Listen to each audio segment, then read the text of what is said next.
Well, hello, everybody. Today I'm going to talk to you in greater detail about Pluto squaring the nodes and the nodes ingress back into Aries and Libra.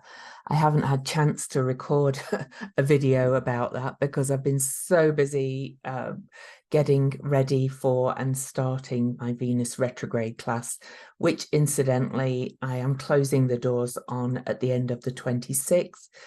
Because, you know, people are still joining, but I think more than one call behind, and you will kind of miss the energy of it and miss the community aspect.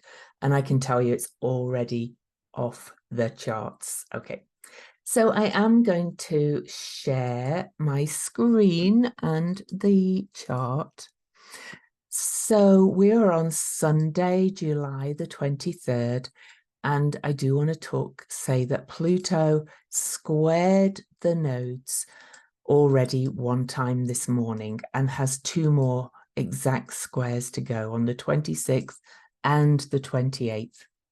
Now, I'm sorry, I use a lot of asteroids. They're all involved in all of this, to my mind. So, so we'll talk about a lot of this as we go. But Pluto is at the anaretic degree of Capricorn. Pluto's been in Capricorn since 2008, kind of revealing the corruption in our structures of our society, realizing how, but also I'm going to say really revealing a lot about how we humans think we control everything. Now, of course, all the planets work together in unison. Oh, by the way, please subscribe to my channel while you're here and give me a thumbs up if you like it. You know, I'm getting so many downloads. You want to hear them lately if you like my downloads. If you don't, just move along. But anyway, so Pluto is finishing the journey through the sign of Capricorn. We already had a little dip of Pluto in Aquarius this year, but Pluto will not finish the journey in Capricorn until November 2024. And this period between now and the end of 2024 is going to be really intense and bring us a lot of things to the fore that basically feel a little bit apocalyptic in many ways. So I'm going to talk a little bit about that. Now, also to look at the nodes. The nodes have just moved back from about 18 months with the South Node in Scorpio and the North Node in Taurus. Incidentally, today, Mercury is going to square Uranus opposite the point where Mars and Saturn squared the North Node at Uranus last year. But anyway, you can look at my Substack to get things like that. It's almost like all these kind of patterns are coming together in one real peak moment. And really, you know, are we listening is what I'm going to say. But anyway, the North Node has moved back. The Moon's node's primary direction is reversed through the signs. Okay, so the North Node is moved from Taurus to Aries and then will move to Pisces, and the South Node has moved from Scorpio to Libra. Now, I'm not going to go back over Taurus and Scorpio, but I'm just going to talk a little bit about the nodes. So in most modern astrology, the South Node is seen as our kind of soul habit. It's what we've come in really kind of knowing very well. And the North Node is kind of what we want to be more of. Now, it's a path. The nodal path is really kind of about soul's purpose.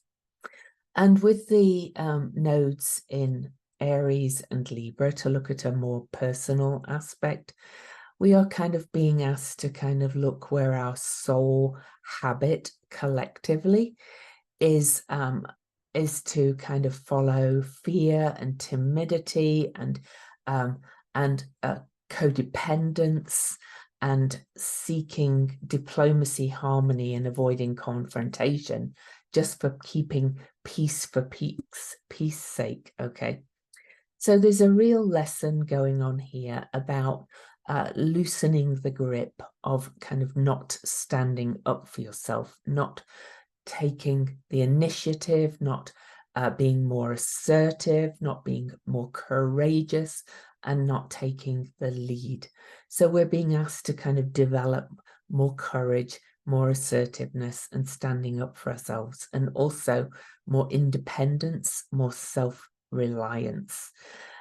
This is really about taking a step out of our comfort zones. You know, Libra at its shadow really just likes life to be nice. Like, let's not rock the boat, let's not tip the scales, you know, all of those, and let's be fair all the time. And whereas, you know, life isn't always fair. So there's a lot going on with the nodes.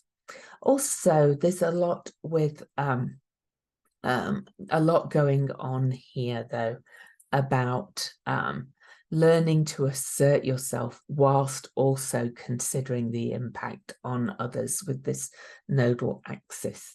So it's all kind of about developing that more courageous I am attitude, being more assertive, really embracing, taking the initiative and taking the lead.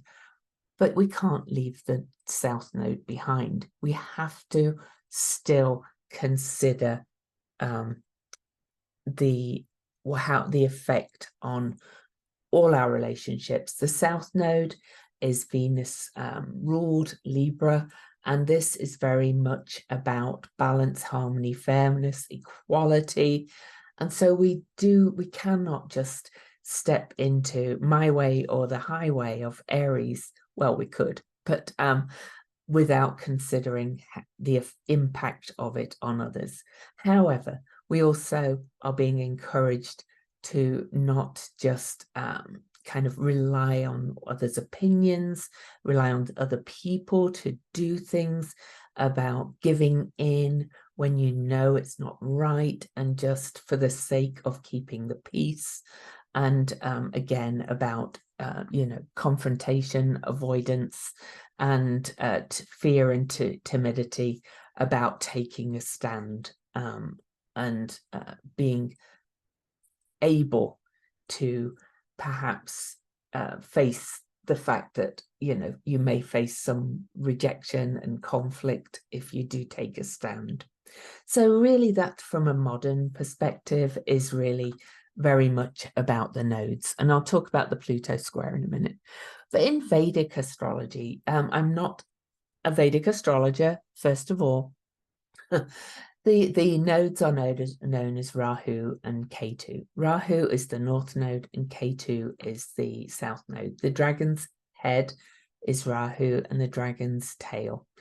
And I'm just going to read you something from ganeshaspeaks.com about it. I kind of liked their take on it. So Rahu is associated with the tamasic, I'm not sure what that means, infatuation of a human being.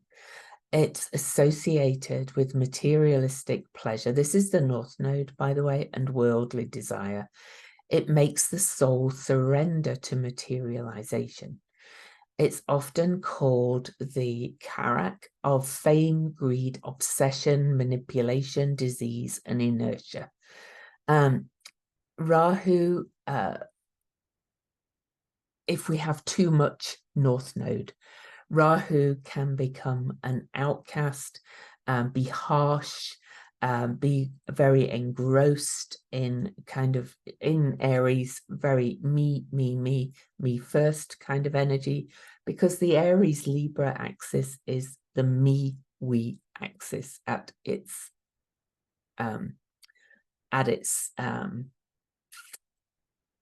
essence. Okay, so Rahu, I'm not reading now. Rahu, or the North Node, can be devouring. It's what we really kind of are striving for and yearning for, but it can be too much.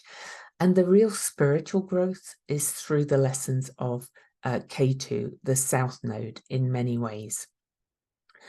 So Ketu is sometimes is said to be responsible for wisdom and knowledge of the self. Okay, so, you know, even in your own chart, your South Node is not something to be dismissed, got rid of, or made bad. This is where the healing and the spiritual growth and so on is, all right.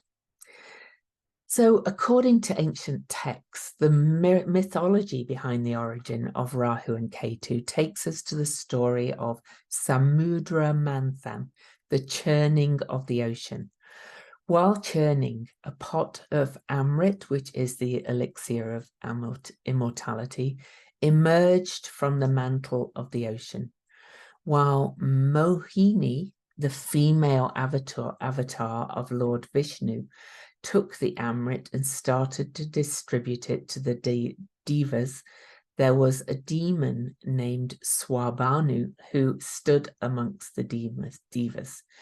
The sun and moon noticed and informed Mohini, but by that time, this demon had already drunk the Amrit. Vishnu then, with his Sudarshan chakra, cut the demon's head. As the demon was not immortal, he could not die, but the head and the rest of the body were separated. The head was known to be Rahu, while the rest of the body was called Ketu. They both were given an important position in astrology, and they affect the solar and lunar eclipses. So all the eclipses for about the next 18 months are going to be with close new or full moons close to the lunar nodes. So Rahu is what we're longing and yearning to be more of, okay? And it can be treacherous because, you know, whilst we are being pulled, I believe in integrating both, and I believe we have to integrate and put the head back on, if you like, and not have the head cut off the South Node, all right? So we can have this tendency to just really strive for this me thing, for example, with Aries North Node, without thinking of our influence on others in Libra. So to my mind, all astrology is about integrating the opposites. So I am not going to talk about terms of, you know, we are to not be Libra, we are to be Aries. We have to integrate the me within the we. Now then, to talk to this square, Pluto is death and transformation. And this is, you know, he is the great excavator of the shadow, bringing our shadow to the fore so that we can mine our inner diamonds. At least this is the opportunity that we are being given. This was launched by actually a cardinal grand cross to the nodes. And all this is at this anaretic degree, the last liminal degree of the signs, the 29th degree, which is saying transform because change is coming. And if you don't transform, you know, then we could literally be speaking of death in some way.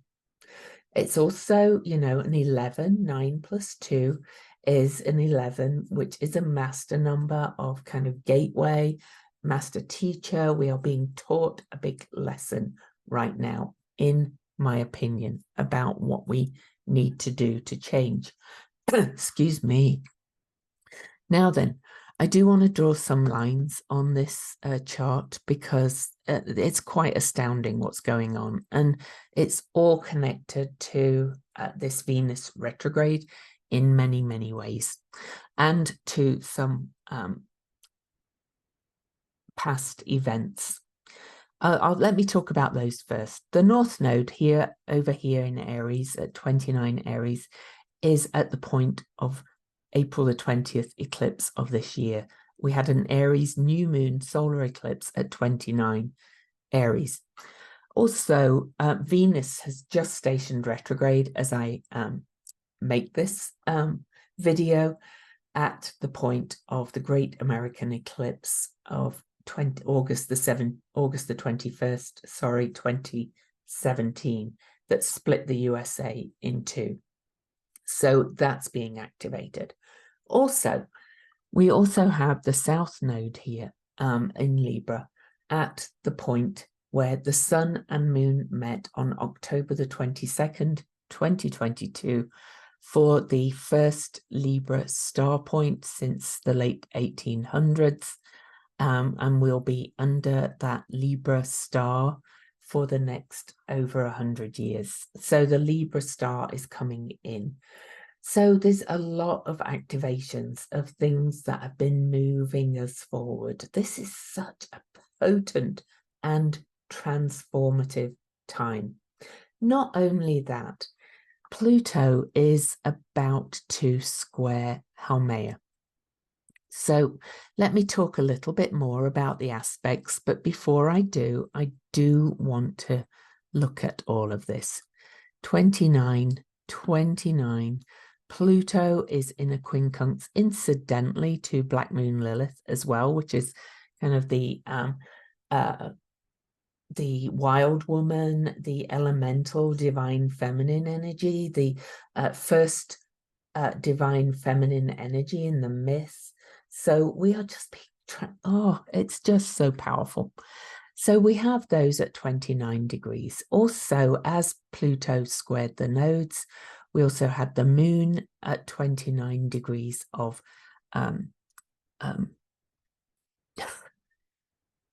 Virgo. I have my theories about why we're coming into Virgo, because the fixed stars, to cut a long story short, this is the first Venus retrograde fully in Leo, and it's conjunct the point of the first Leo star point, which was back in 1987, when we had a harmonic convergence, and many thought that the age of Aquarius began then, with Aquarius being the opposing sign of Leo. And I think they have a point. So this is all being activated too back then. But at that point, we had Regulus, the king star, if you like, the royalty star, the royal star, at 29 Leo.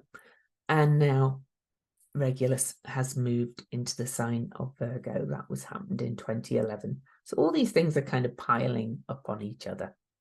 But I do want to say that this Pluto square the nodes is also in aspect to an awful lot of other things, because it's in this sextile to Neptune, ongoing sextile. Pluto is going to retrograde back to 27 degrees. These two outer change agents, with Neptune in Pisces being about really our true, for want of a better word, higher Christ consciousness or love energy. But I'm also seeing so much coming up about the partner, or the wife of Christ coming up, you know, and this we'll be looking at in the Venus retrograde in so many ways. And of course, as I mentioned, I see astrology as integration of all opposites. These two, Neptune and Pluto, were having a finger of fate or God pointing right at Venus and Black Moon Lilith in this time. So it's all speaking to each other, and it also can't be disconnected from the galactic center with sorceress Circe. Read Madeline Miller's book about Circe if you want to know more about her. Another maligned female who was actually the daughter of Apollo, the sun god, and the sun rules the sign of Leo. So I know I've given you a lot of information there, but this is there are a million reasons why I think this Pluto square to the nodes, I'm going to get rid of those lines, is really crucial, a real turning point. A square to the nodes is always a turning point. But and Pluto does square the nodes about every 8.5 years. I looked back at some squares to the nodes, but this one squares 3 times, and it squares in a dance with Venus stationing retrograde. And the Venus and Pluto cycles align pretty much. Pluto's greater cycle is 248 years. Venus is 250 years. And over the last 8.5 year periods where Pluto has squared the nodes, it's gradually being closer and being aligning closer and closer and closer to this quincunx aspect to Venus, which as Venus stations retrograde, with this finger of fate or God pointing right at it. And these are about earthly desire and soul desire. What do we really desire? But Pluto square the nodes, to go back to that, 3 times. So we had one this morning. Let me go back to it. And on the 25th at 5:25 a.m., Pluto will square the nodes again. So you can see this kind of happening.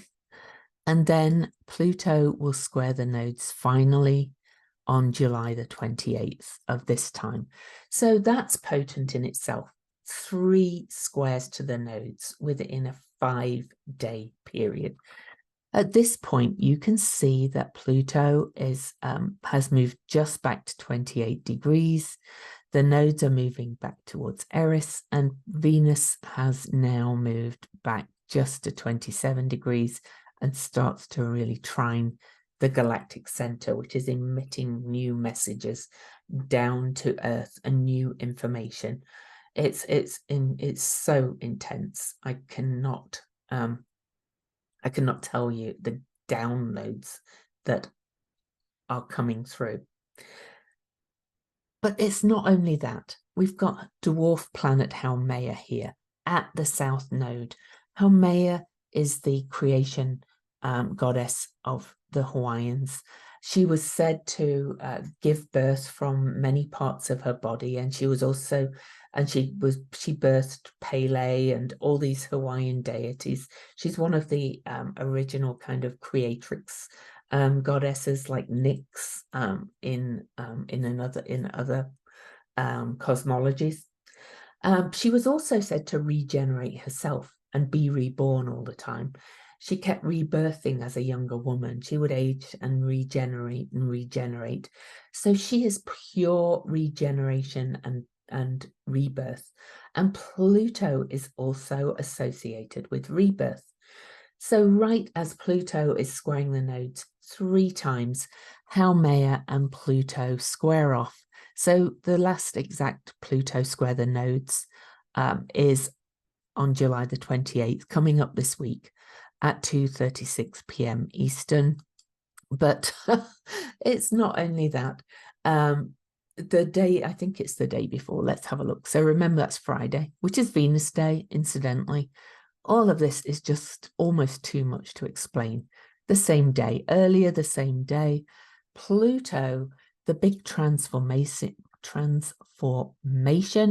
agent, okay, is in an exact square to Haumea. Now, these two, Pluto and Haumea, at those end degrees of Capricorn and Libra, have already squared off. This is the 4th, so 3 times before. So I'm going to go back to the first one. So, and I did write an article about this, and I called it the aspect of the decade. So on May the 7th, 2022, Pluto still here at 28 degrees Capricorn. You can see me pointing it, squared off to Haumea, sorry, over here at 28 degrees Libra. Incidentally, at that point, the nodes were at 22 degrees of Scorpio and Taurus, where Uranus sits at 22 degrees Taurus today. You can see how all these things are coming together. All right. It's just astounding. And then Pluto and Haumea squared off again. So by that point, Pluto was at 27 degrees Capricorn, which is the degree he's going to station retrograde to this year, and square Haumea again, Capricorn and Libra. Then they squared again on April the 8th of this year. And this one was the first one with Pluto dipping into Aquarius and Haumea dipping into Scorpio.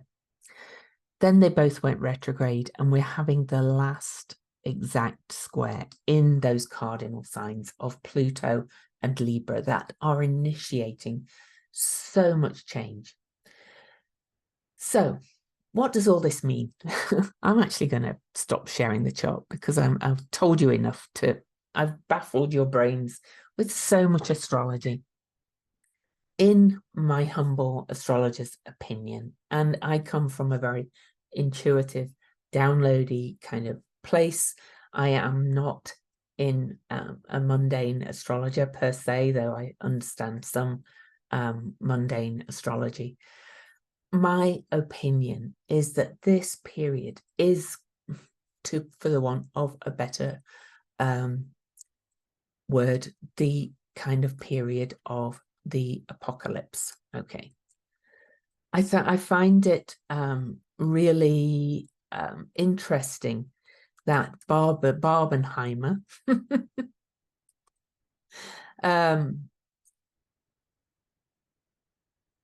is both released on this weekend, as well as all.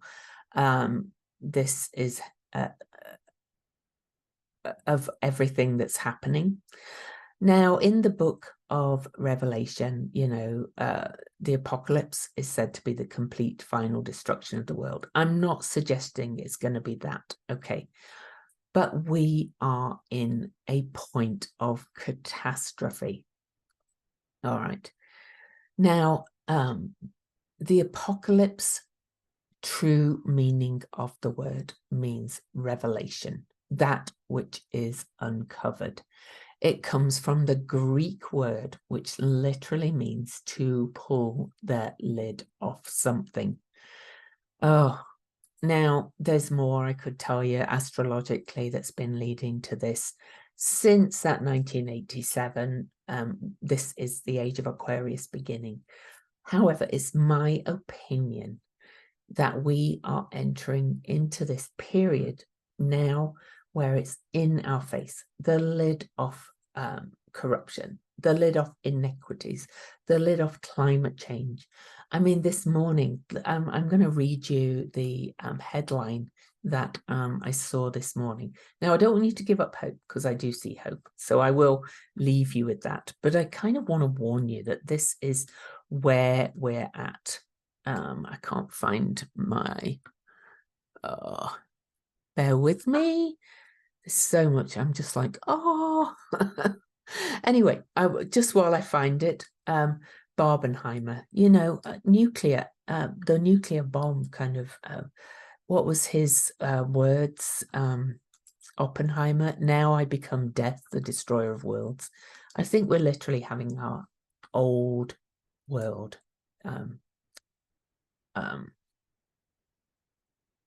destroyed, basically. So yeah, the headline was biblical proportions, 3 months worth of rainfall floods Nova Scotia, forcing evacuations as crews search for missing people. Then we've got this unprecedented heat globally that's killing people. Then we have the fires in roads in Greece, and you know, there's fires everywhere. You know, it's almost like they're becoming so common that we're not we're not reporting them anymore. The fires in Canada have caused that immense smoke. Our air quality is poor because of so many fires. There's big fires in California. We've got several fires going on in Utah, apparently, you know, and I'm not seeing much in the news about them. It's almost like there's so much happening that all at once that, you know, it's almost too much to report. Then there is the ice melting and the sea heating up to unheard of temperatures around Florida, and all kinds of things. It's all kind of building. I saw somebody, an astrologer friend, or somebody who's an astrologer, say, you know, with all these aspects, I kind of thought that we would be having more kind of news of big, like, earthquakes and you know, big, those kind of events. Well, it's kind of one big earthquake, in my opinion. It's here.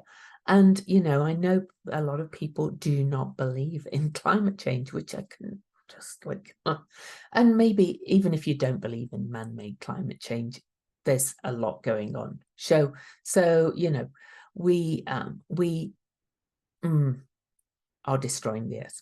So I do actually want to, or at least destroying our climate.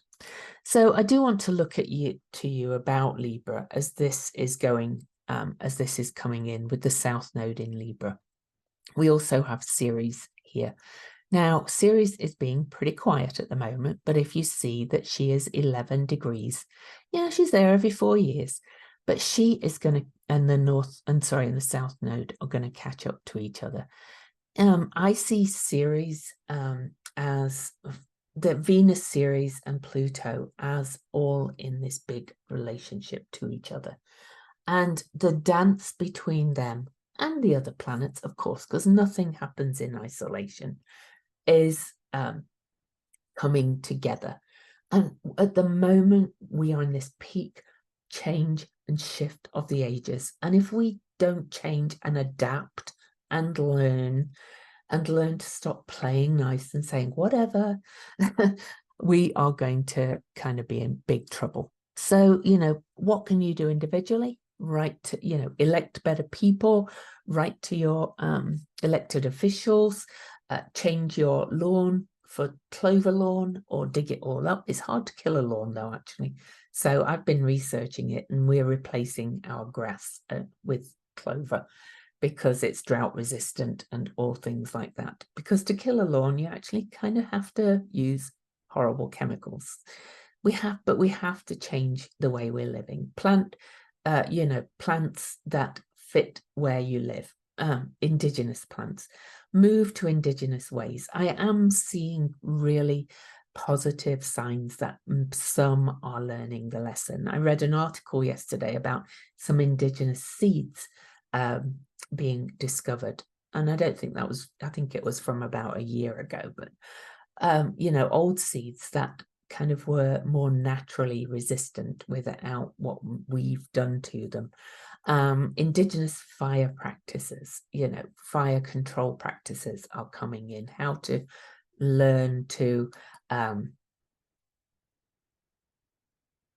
work with them, all things like that. So you do your own research. I cannot teach you all of this. Over the next decade, Pluto will square off to Haumea 9 more times, always in Scorpio and Aquarius. And that is one of the big aspects that is really teaching us how to really step into this shamanic relationship with the earth and all that's on it, and to make changes, big changes, actually happen. So I do want to show you when Ceres will conjunct the South Node. That's coming soon. Ceres conjuncts the South Node on September the 4th, which is the day after Venus stations direct. All right. So this summer is just going to bring these huge, huge messages about what we need to do. I'm not going to tell you all the aspects along the way. I'll talk about them as we go, but I do want to give you the hope about where we're going. I mentioned that Pluto finally moves into Aquarius in November of 2024. By that time, Haumea will be have left Libra completely and be in Scorpio. That happens this year. But I do want to show you this. Venus, Pluto, and Ceres together at 0 degrees of Aquarius. Now, there's more I could say that will baffle your brains about this astrology too, but one thing I do want to point out is that Mars is the ruler of the North Node. By then, the nodes will nearly be finished in Libra and Aries, and Mars is the ruler of that North Node, and this is the North Node of the USA. So, you know, a lot of this is kind of on the USA. Again, there's a hell of a lot more I could say, but I do want you to know that this is, my opinion is that this is one big message from the cosmos, from the mind of God, whatever you want to call it, to say you are not listening and you have to transform and change and birth something really new. I feel like a preacher, but I'm sorry. I just see this stuff and I keep getting these messages. And the answer, of course, though, is seeing with the eye of the heart. Leo, that Venus retrograde, with that Mars heading to Leo at that point, and which is the opposite side of Aquarius, where Venus, Ceres, and Pluto will meet on December the 7th, 2024, is saying, Leo, how do we rule? How do we use our rulership? How do we have dominion? But more importantly, Leo rules the heart. And how do we see with the eye of the heart? I want to read you a poem. All right. Oh, you're like, really? Is this astrology? Well, yes, it is, because the astrology is telling me all of this. I read this poem this morning, so I'm actually just going to read it to you. This is written by Aisha Siddiqa, who is a 24-year-old Pakistani-American climate justice and human rights advocate. She's the co-founder of Fossil Free University and Pluto's Out, and she wrote this poem. She said, on another panel about climate, they asked me to sell the future, and all I've got is a love poem. What if the future is soft and revolution is so kind that there is no end to us in sight? Whole cities breathe and bad luck is bested by a promise to the leaves. To withstand your own end is difficult. The future frolics about, promised to no one, as is her right. Rage against injustice makes the voice grow harsher yet. If the future leaves without us, the silence that will follow will be an unspeakable nothing. What if we convince her to stay? How rare and beautiful it is that we exist. What if we stun existence one more time? When I wake up, get out of bed, my 7-year-old cousin with her ruptured belly tags along. Then follows my grandmother, aunts, my other cousins, and the violent shape of their drinking water. The earth remembers everything. Our bodies are the color of the earth, and we are nobodies. Being born from so many apocalypses, what's one more? Love is still the only revenge. It grows each time the earth is set on fire, but for what it's worth, I'd do this again. Gamble on humanity 100 times over. Commit to life unto life As the trees fall and take us with them, I'd follow love into extinction.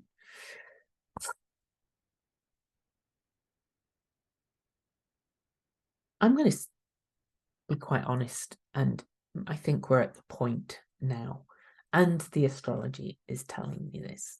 It's change or die. And I don't think the human race will die completely. I think it will still exist and will change in some form.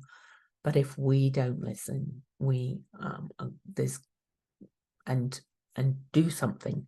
Aries North Node, do something. There's going to be big trouble. And sorry, I do find hope though at that December point. I kind of think what's happening now is going to wake up a lot of people. Okay, revelation. We are having revelations about, oh my God, we have to change. Love you. Hope it's not too intense. If you want support, there's still time to join my Venus retrograde class. And the answer is love and seeing with the eye of the heart and integrating all the opposites, all of them. The divine feminine, the masculine, the rich, the poor, bringing it all into center and loving each other.